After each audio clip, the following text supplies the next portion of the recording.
क्या toxic parents को छोड़ नहीं सकते? ये एक कमेंट आया था रिसेंटली, तो मुझे लगा कि चलो इस पे डिस्कस करते हैं कि हम क्या अपने टॉक्सिक पेरेंट्स को छोड़ नहीं सकते। अगर आप छोड़ सकते तो अब तक आप छोड़ चुके होते। अगर आप ये समझ रहे हो कि आपके पेरेंट्स ही टॉक्सिक हैं, आपकी लाइफ में अभी बहुत प्रॉब्लम्स हैं, आप इमोशनल टर्मोइल से गुजर रहे हो, आप लाइफ में बहुत सक्सेसफुल भी नहीं हो, आप स्ट्रेस में रहते हो, बहुत फ्रस्ट्रेटेड हो, आप एक अनहैप्पी इंसान बन गए हो, आपको किसी चीज़ से खुशी नहीं मिलती, it is because of the toxicity in your upbringing, in your parenting. अगर आप ये समझ रहे हो तो अब तक आप अलग हो चुके होते ना, नहीं हो पा रहे ना। कोई चीज़ तो है जो उलझा के रख रही है। सबसे पहली चीज़ तो वो गिल्ट है, जो बार बार आपको महसूस होता है कि आप गिल्टी हो जाते हो।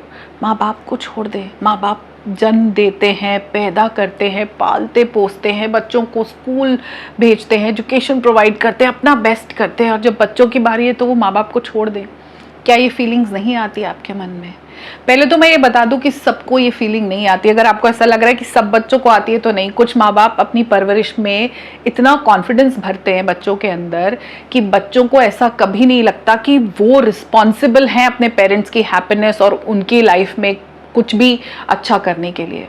उन बच्चों को इस तरह बड़ा किया जाता है कि वो अपनी ज़िंदगी में तरक्की करें, माँ बाप का फ़र्ज़ है अपनी ज़िंदगी में खुशियाँ लाना।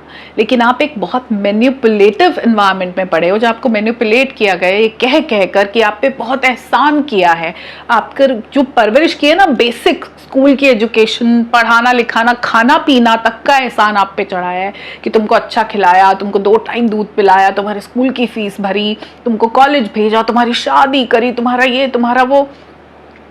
आपको इतना मैनिपुलेट किया गया है कि आप ज़्यादा गिल्टी होते हो। बहुत सारे बच्चे विदेशों में रहते हैं, जहाँ से वो हैं अपने होम टाउन से बहुत दूर मेट्रो सिटीज़ में रहते हैं, वो गिल्टी नहीं होते। वो पेरेंट्स से बिल्कुल कनेक्टेड हैं, पेरेंट्स उन पे एहसान नहीं चढ़ाते, पेरेंट्स उनको ये नहीं कहते कि वो बेचारे बुढ़ापे में अकेले पड़े हैं, बच्चों ने अनाथ कर दिया माँ बाप को, उन पे ऐसी बातें नहीं बोली जाती।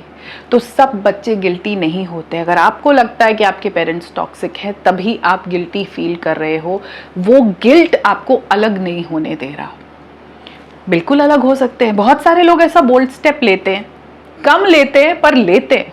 आपने देखा होगा, आपका कोई एक ऐसा रिश्तेदार है जो नहीं आता हर फंक्शन पे, हर मौक़ों पे, किसी की मैयत पे, ऐसी चीज़ों पे वो नहीं पहुंचता, शादी ब्याह में, त्योहारों पे वो नहीं आता। उस रिलेटिव ने, उन लोगों ने ये डिसीजन ले लिया कि बार बार इनके आने से हमारी मन की शांति भंग होती है, हम स्ट्रेस में चले जाते हैं। वो एक गैदरिंग में इतना कलेश हो जाएगा कि फिर हमको कई दिन लगेंगे जाके खुद को संजो के वापस अपनी ज़िंदगी जीने में। तो वो लोग डिसीजन लेते हैं। आई एम श्योर काफ़ी सारे परिवारों में, और जो लोग टॉक्सिक फैमिली से आते हैं उनका एक आधा रिश्तेदार, एक मामा, एक चाचा, एक ताऊ, कोई एक ज़रूर ऐसा होता है जो परिवार से कटा रहता है। और जैसे जैसे आप बड़े होते हो ना, it starts making sense to you कि हाँ वो अलग है, सही कर रहा है यार, वो मामा सही है, वो चाचा सही है यार, वो ताऊ जी ठीक है, नहीं आते नहीं मिलते, वो सही करते हैं, यहाँ पे आके कलेश ही तो होता है, हम कौन सा मज़े करते हैं।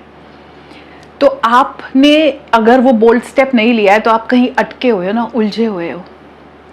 जब हम एक टॉक्सिक परिवार से अलग होने का फैसला लेते हैं तो उसमें सबसे पहली चीज़ तो ये एक गिल्ट तो आता ही है कि हाँ, माँ बाप का जो एहसान था वो उतारना है, वो कभी नहीं उतरेगा पूरी ज़िंदगी, जो उन्होंने आपको जन्म दे के एहसान किया, परवरिश करके। उसके अलावा आपको अलग होना पड़ता है बाकी रिलेटिव से, अपने सिबलिंग से भी, क्योंकि कुछ भाई बहन ऐसे होंगे जो उनसे जुड़े ही रहेंगे, मे बी कुछ फेवर्स की वजह से, मे बी प्रॉपर्टी के शेयर की वजह से, मे बी किसी और चीज़ की वजह से। तो सिर्फ हम उन पेरेंट्स से नहीं कटते, हम कटते उन सिबलिंग से भी, क्योंकि एक आधा सिबलिंग, अगर आप 4 भाई बहन भी हो तो कोई 2 या 3, मोस्टली एक ही होता है परिवार में, वो भाई या बहन जो ये डिसीजन लेता है, बाकी सब एकजुट होकर रहते हैं, क्योंकि वो उस मैनिपुलेटिव एनवायरनमेंट में मैनिपुलेट होते रहते हैं। वो भी शायद टॉक्सिक बनते चले जाते हैं, वो भी शायद उसी पैटर्न को फॉलो करना चाहते हैं, क्योंकि वो आसान है, उसी चीज़ को फॉलो करना बहुत ईजी है।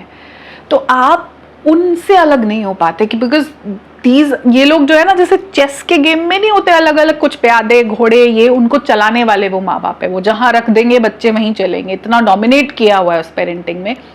तो वो उसी तरह आज भी चल रहे हैं। मे बी वो अपनी लाइफ में उतना अच्छा नहीं कर रहे। ऐसा फैसला वही लेता है जो बहुत सक्सेसफुल है, फाइनेंशियली इंडिपेंडेंट है, वो प्रॉपर्टी भी छोड़ने को तैयार है, वो ठीक है यार मुझे बस जिंदगी में शांति चाहिए। लेकिन वो बाकी जो अटके रहेंगे, आप उनसे अलग हो पाओगे? सिबलिंग्स के साथ रिश्ता तोड़ना, फिर आपकी एक्सटेंडेड फैमिलीज, मामा मौसी चाचा बुआ, इनसे भी अलग होना पड़ता है क्योंकि आप मौकों पे नहीं मिलोगे। तो बेसिकली बहुत अकेलेपन वाली जर्नी हो जाती है। आप ऐसे नहीं कर सकते कि सिर्फ पेरेंट्स से कटो, then you have to just cut off everybody from the family. फिर आप बिल्कुल एक यूनिट हो, फिर आप बिल्कुल वो इंसान हो जो आपको, जहाँ पे आप किसी से मिलते नहीं हो, आपका कोई नहीं, आप खुशियाँ उसी में ढूंढ रहे हो। अलग होना बहुत मुश्किल है अपने फैमिली ऑफ ओरिजिन से। कहना बहुत आसान है कि कट ऑफ कर दो, लेकिन ये करना बहुत मुश्किल है, उतना सिंपल नहीं है। मैं आपको ये एडवाइस दे सकती हूँ कि आप अलग हो जाओ, आप ये कर लो। इकलौता तरीका है खुद को इमोशनली डिटैच करना। सिर्फ यही एक तरीका है कि आप को फर्क पड़ना बंद हो जाना चाहिए। आप मिलते रहो बाकी चीज़ों से, लेकिन अपने माँ बाप जब भी वो एहसान चढ़ाने आए, ताना मारने आए, आपको ये महसूस कराए कि तुम तो बेकार बच्चे हो, तुम नहीं करते, देखो माँ बाप की हालत देखो, बेचारे पड़े हैं बूढ़े, तुम नहीं पूछते, अपने आप को इफेक्ट मत होने दो। फर्क नहीं पड़ना चाहिए कि वो क्या बोल रहे हैं। वही एक तरीका है इमोशनल डिटैचमेंट पे मैंने एक डिटेल में वीडियो बनाया है, मैं उसको लिंक कर दूंगी, आप जाके देख सकते हो, डिस्क्रिप्शन बॉक्स में भी मिल जाएगा आपको, कि कैसे इमोशनली डिटैच करें। अब अगर आप एक टॉक्सिक फैमिली से आते हो, सबसे इंपॉर्टेंट चीज़ जो आपको करनी है, अलग होना है नहीं होना है वो आपका पर्सनल डिसीजन, लेकिन ये चीज़ याद रखना कि जब आप अलग होगे तो सिर्फ माँ बाप से नहीं होगे, अपने भाई बहनों से, अपने एक्सटेंडेड फैमिली सबसे अलग होगे। बड़ी लोनली जर्नी है, दोनों तरफ लोनली है, उनके साथ रह के भी लोनली है क्योंकि माँ बाप होते हुए भी उनका साया नहीं है, लविंग केयरिंग नहीं है ना आपके पेरेंट्स, झगड़ा है, खिंचतान है, इश्यूज हैं, क्लेश है। तो जर्नी दोनों तरफ लोनली है, बट यहाँ पे आप बाकी लोगों से कनेक्टेड रह सकते हो, उनसे इम्पैक्ट नहीं होगे तो एक्सेप्ट कर लोगे कि हाँ वो टॉक्सिक है, तो फर्क पड़ना बंद हो जाएगा। दूसरी चीज़ जो आपको सबसे ज़्यादा ज़रूरी करनी है वो ये है कि टॉक्सिक पैटर्न रिपीट नहीं करना। सुनना मेरी बात को बहुत ध्यान से अगर आप यहाँ तक पहुँचे हो। जब हम एक टॉक्सिक परिवार से आते हैं, नार्सिसिस्टिक फैमिली से आते हैं, मैनिपुलेटिव एनवायरनमेंट से जब हम आते हैं, तो ये एंसेस्ट्रल चला आ रहा है। आपके नाना नानी का परिवार, दादा दादी का परिवार भी कुछ ऐसा ही था, उनमें भी कुछ लक्षण थे जो आपके परिवार ने कैरी फॉरवर्ड किए, उनसे पीछे भी होंगे। वही चीज़ें कैरी फॉरवर्ड होती है। जो अच्छे प्यार वाले परिवार है, जो अनकंडीशनल लव है, वो आज भी ऐसे ही चल रहे हैं। वो आज भी इकट्ठे होते हैं, सब भाई बहन, उनके बच्चे, नाती पोते, सब बड़ा अच्छा they spend a good time. आपका पीछे से ही वैसा चलता हुआ आ रहा है। तो ये चीज़ें ना हमारे जीन्स में हैं। अगर आप ये समझ गए हो ना कि आपका परिवार नॉर्मल नहीं है, it is towards that toxicity, तो आपको सबसे पहली कोशिश ये करनी है कि आप वो सेम क्रिएट नहीं कर दो अपनी फैमिली में जो आपने क्रिएट किया। Your family of origin is highly toxic, they are narcissistic, I understand, but आपका पूरा जोर ये होना चाहिए कि हम वो क्रिएट नहीं कर दें। जो चीज़ें हमने देखी होती है ना, उनको फॉलो हम नेचुरली करते हैं, उसमें एफर्ट नहीं लगता। आपने बचपन से देखा है कि सुबह उठ के दूध पीना है, उसको हमने चाय में, कॉफ़ी में कन्वर्ट कर दिया। हमको ब्रेकफास्ट करना है, लंच करना है, शाम के स्नैक खाने, रात का खाना खाना है, रात में सोना है, सुबह उठना है ना। हम सब यही फॉलो कर रहे हैं कि दिन के 3 मील खाने हैं, रात में सोना है, दिन में उठना है। अगर हमने ऐसे किया होता कि दिन में सोना होता है, रात में जागना होता है, दिन के सिर्फ 2 मील खाने होते हैं, एक ही, तो वही फॉलो करें। मेरा कहने का मतलब ये कि जो चीज़ें हम देखते आ रहे हैं वो नेचुरली हमसे हो जाती हैं। तो जिन लोगों ने ऐसा टॉक्सिसिटी देखी है, जिसके साथ वो बड़े हुए हैं, वो पैटर्न रिपीट होंगे ही होंगे। अगर आपको मारा पीटा गया बचपन में, तो आप मानो कि नहीं मानो, जब आप फ्रस्ट्रेटेड हो, स्ट्रेस में, आप बच्चे पे एक हाथ उठाई दोगे, because that comes naturally to you. बच्चा नंबर कम लाया तो ले 2 झापड़ लगा दिए उसको, क्योंकि आपको भी लगते थे। आपकी कोशिश ये होनी चाहिए कि हम वो रिपीट नहीं करेंगे, and it is not easy. सबसे मुश्किल तो ये है उनसे अलग होने से भी ज्यादा, कि हम वो चीजें रिपीट नहीं करें। हमारे माँ बाप हमको बिल्कुल रिस्पेक्ट नहीं करते थे। चलना, तू अपने आप को ज्यादा ना समझा कर, तेरे को बड़ा पता है, चुप करके बैठ, बदतमीज कहीं का। सुनिए ऐसी बातें आपने, अगर आप एक टॉक्सिक एनवायरनमेंट में से हो। ये रिपीट नहीं करना। अपने बच्चों को आप कह के बात करनी है, उनको इज्जत करना है, उनकी बात ध्यान से सुननी है। वो रो रहे हैं तो समझना है कि वो क्यों रो रहे हैं। चुप कर, आंसू बहाने लग जाते हैं, बेशरम कहीं के, रो के दिखाओगे हमें, अभी बता दो, चुप चुप चुप, ऐसा चुप, ये वाला देखा आपने, आंखें बड़ी करके। आपको ये नहीं करना, बिकॉज ये हम नेचुरली कर देते हैं। हमको रियलाइज नहीं होगा कि बच्चा रो रहा है तो उसको दर्द है, चाहे वो इमोशनल पेन ही हो, उसके किसी फ्रेंड ने उसको डिच किया हो, कुछ भी, एनीथिंग। समझना है हमको टॉक्सिसिटी रिपीट नहीं कर रही है, हमारा ये फोकस होना चाहिए। आप अपने आप उनसे कट जाओगे। Your family of origin will bother you only till you are not focused on the family that you have created.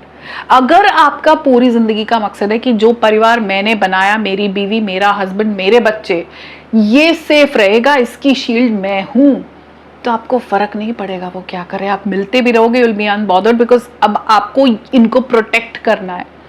आप उनको उस तरह की जिंदगी नहीं देना चाहते जो आपको मिली। जो स्ट्रगल आज आप कर रहे हो ना, you are dealing with low confidence, you are dealing with low self worth. अभी आप लाइफ में बहुत अकेला महसूस कर रहे हो, एक गहरे काले गड्ढे में हो आप।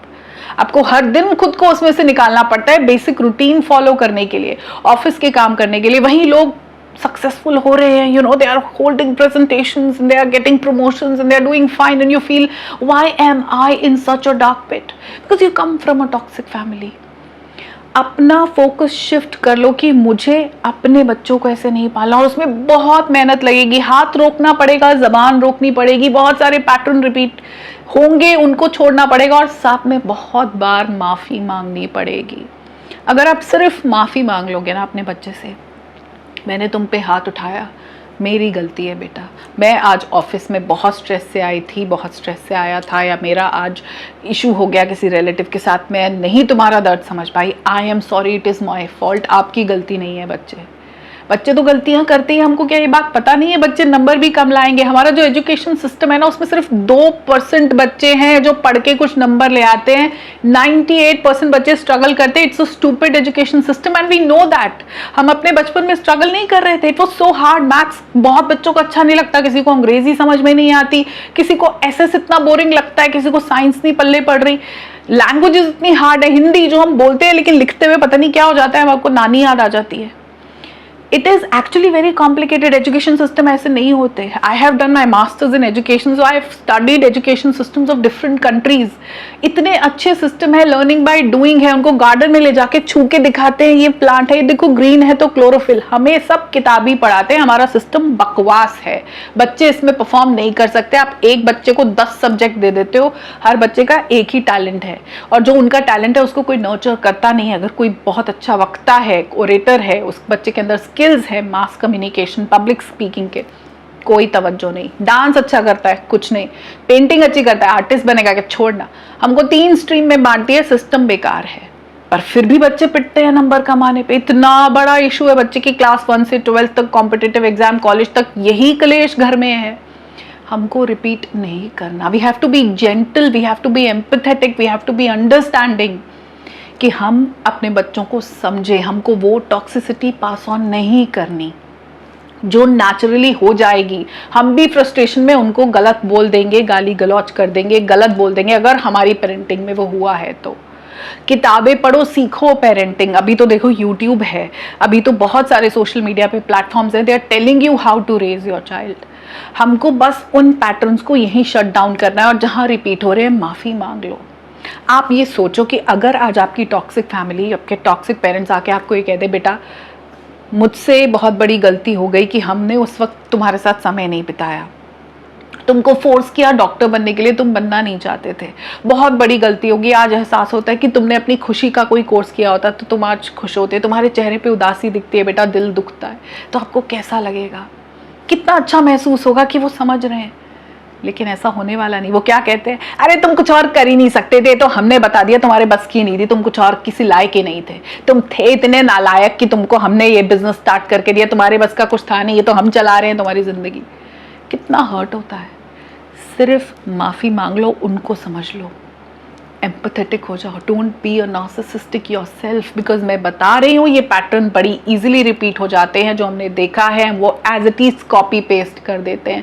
हमको कॉपी पेस्ट नहीं करना। We have to be a gentle parent, we have to be somebody who understands, we have to be empathetic. अपने बच्चों को म्यूचुअल रिस्पेक्ट करना है, उनकी बाउंड्रीज को समझना है कि वो बच्चे हैं, वो डिजर्व करते हैं स्पेस, वो डिजर्व करते हैं हमसे इज्जत, अनकंडीशनल प्यार। सिर्फ तब प्यार नहीं करना जब वो कुछ अच्छा कर रहा है, हमारे हिसाब से कर रहा है, नंबर अच्छे ले आए, जो हमने कहा था वो कर दिया, हमारा कॉलर समाज में ऊंचा हो गया। जब वो भी कर रहा है जो हमको समझ में नहीं आ रहा, हमको सिर्फ रिस्पेक्ट करना है, क्योंकि उस बच्चे की अपनी एक जिंदगी है। वो आया हमसे है, लेकिन हम उसे ओन नहीं करते। तो अगर सिर्फ इतना कर लोगे तो आप अपने आप उस फैमिली ऑफ ओरिजिन से इमोशनली मेंटली कट जाओगे। आप जाओगे मिलोगे क्योंकि बाकी लोगों से भी रिश्ता है, लेकिन अपने बच्चों को प्रोटेक्ट अगर कर पाए, अगर वो मकसद बन गया, तो आपको टॉक्सिक फैमिली से आने का गम नहीं होगा। मेरे हिसाब से this is the best way. बाकी अलग होना है, बहुत लोग होते हैं, अगर बहुत ही ज़्यादा टॉक्सिसिटी है तो हाँ, people just move to different countries, switch their cities. आप जा सकते हो, अगर आपके लिए पॉसिबल है तो आप कर सकते हो, बट अगर कर सकते हो तो आप कर चुके होते, आप भी फंसे हो उस टॉक्सिक लूप में। आई नो, सिर्फ अपना प्राइमरी गोल इस फैमिली को बना लो, ज़िंदगी बहुत बेहतर हो जाएगी। सारा फोकस जब इस पे होगा ना, you learn new things, you learn parenting, you want to end that toxic cycle.